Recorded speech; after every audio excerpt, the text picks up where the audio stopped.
আসসালামু আলাইকুম এভরিবডি, কেমন আছেন? আপনাদের মাঝে নতুন আর একটা সুন্দর ভিডিও নিয়ে হাজির হচ্ছি আমি রিপন। আজ আপনাদের সুন্দর একটি পিঠা সম্পর্কে জানাবো, আর সেটা আমাদের গ্রাম বাংলায় অনেক হয়ে থাকে, খুব সুস্বাদু মিষ্টি এক ধরনের পিঠা। সেটা হচ্ছে ভাজা পিঠা বলে আমাদের এলাকায়, এক এক জায়গায় এক এক নাম। আর এই পিঠা কিভাবে তৈরি করতে হয় সেটা আপনাদের জানাচ্ছি। আলো চাউল ভাঙাতে হয়, ভাঙানোর পরে গুঁড়া করতে হয়, সেই গুঁড়া এরপরে গুড় অথবা চিনি সাথে পানি দিয়ে মেশাতে হয়, মেশানোর পরে গোলা তৈরি করতে হয়।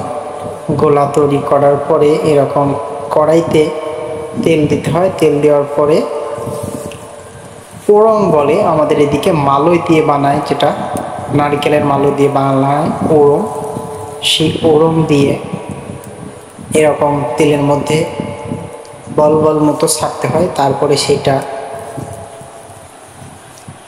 কড়াইতে তেলের মধ্যে ভাজতে হয়। আর এরকম ভাজলে এরকম ট্যাপা ট্যাপা গোল গোল ফোলা ফোলা হয়ে যায়, ঠিক পুরীর মতো। আমরা যেটা হোটেলে খেয়ে থাকি পুরি, সেরকম ওরকম ফুলে যায়। এই পিঠা তৈরি করতে তেলের পরিমাণটা একটু বেশি লাগে এবং মিষ্টির পরিমাণটাও একটু বেশি লাগে। এই পিঠা মিষ্টি না হলে আবার খেতে ভালো লাগে না। প্রত্যেকটা পিঠাই এরকম তেলে ছাড়তে হয়। তেলে ছাড়ার পরে আস্তে আস্তে সেটা ফুলে একদম ব্যাঙের মতো হয়ে যায়, এরকম ফুলে যায়। আর এই পিঠাগুলো দেখতে যতটা সুন্দর, ঠিক খেতেও অনেক সুন্দর, খুবই সুস্বাদু এবং মিষ্টি পিঠা এই ভাজা পিঠা। আমি কিন্তু আগেই বারবার বলেছি যে এক এক জায়গার নাম এক এক রকম হতে পারে। আপনারা যে যেখান থেকে দেখছেন অবশ্যই কমেন্ট বক্সে জানাবেন যে আপনাদের এলাকায় এই পিঠার নাম কি। আমাদের এলাকায় এই পিঠার নাম বলা হয় ভাজা পিঠা।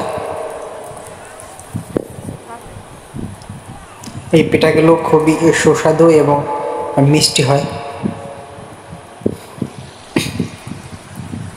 এটাই হচ্ছে সেই ওড়ং। আর এই ওড়ংটা তৈরি করতে হয়, নারকেল আছে, নারকেলের যেটার মধ্যে পানি থাকে মালই বলে আমাদের এলাকাতে, সেই মালই কেটে সুন্দর করে এরকম ওড়ং বানাতে হয়। দেখেন দেখেন প্রত্যেকটা পিঠাই কি সুন্দর করে ফুলছে, দেখেই যেন জিভে পানি চলে আসছে, এখনই দেখেই খেতে ইচ্ছা করছে। আর খাওয়ার সময় তো আরও মিষ্টি এবং সুস্বাদু লাগে। বন্ধুরা, ভিডিওটি যদি ভালো লেগে থাকে অবশ্যই লাইক, কমেন্ট অ্যান্ড শেয়ার করবেন প্লিজ। আর সাবস্ক্রাইব করবেন, সাবস্ক্রাইব করলে পরবর্তীতে যে ভিডিওগুলো ছাড়বো সেগুলো আপনাদের নোটিফিকেশনে গিয়ে হাজির হবে, আপনাকে নক করবে যে আমি এসেছি, নতুন একটি ভিডিও হাজির হচ্ছি। আর সেটা খুব সহজেই আপনি দেখতে পারবেন।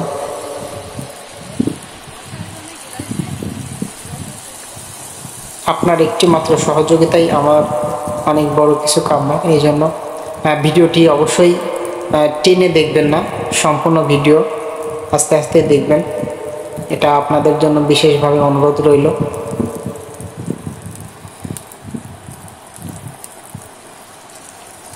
আর এরকম গ্রাম বাংলার সুন্দর সুন্দর ভিডিও পেতে হলে অবশ্যই সাবস্ক্রাইব করতে হবে, লাইক, কমেন্ট, শেয়ার, ফলো এগুলো করতে হবে। আমার ইউটিউব চ্যানেলের নাম রিপন বিডি এবং আমার ফেসবুক পেজের নাম রিপন ব্লগ।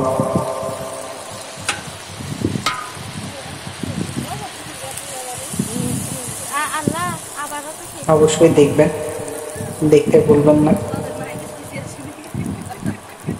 আর ভিডিওটি কেমন হয়েছে কমেন্ট বক্সে অবশ্যই সুন্দর একটি আপনার মতামত জানিয়ে যাবেন।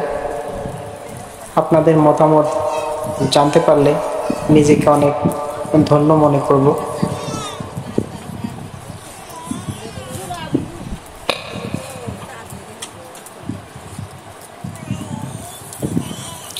একে একে এভাবে অনেকগুলো পিঠা বানানো হলো। সবগুলো পিঠাই ঠিক এইরকম সাইজেরই হয়, আর এই পিঠাগুলো খুবই সুস্বাদু হয়। মাটির চুলায় রান্না করা পিঠা, কি যে মজা! খুবই টেস্টি, সুন্দর হয়, খেতেও খুব ভারী।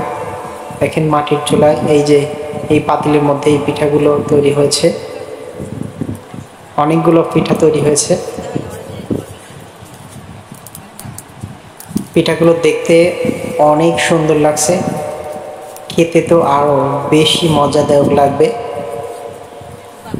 আপনারা নিজেরা ঘরে এই পিঠা তৈরি করতে পারেন, অবশ্যই তৈরি করবেন। বাড়ির সবার সঙ্গে শেয়ার করে খাবেন, খুব মজা হবে। এই দেখেন কতগুলো পিঠা চালার মধ্যে, বাঁশের তৈরি চালা বলে, এই চালার মধ্যে রাখা হয়েছে অনেকগুলো পিঠা। তো বন্ধুরা, আজ এ পর্যন্তই। সুস্থ থাকুন, ভালো থাকুন। পরবর্তী আবার কোনো ভিডিও নিয়ে আপনাদের মাঝে হাজির হব। সেই ভিডিও দেখার অপেক্ষায় থাকেন। সেই পর্যন্ত সবাই ভালো থাকবেন, সুস্থ থাকবেন। আর হ্যাঁ, অবশ্যই একটি কমেন্ট করতে ভুলবেন না, লাইক এবং শেয়ার করতে ভুলবেন না। এই কথা বলেই আজকে আমি বিদায় নিচ্ছি। আমি রিপন। সবার জন্য শুভ কামনা।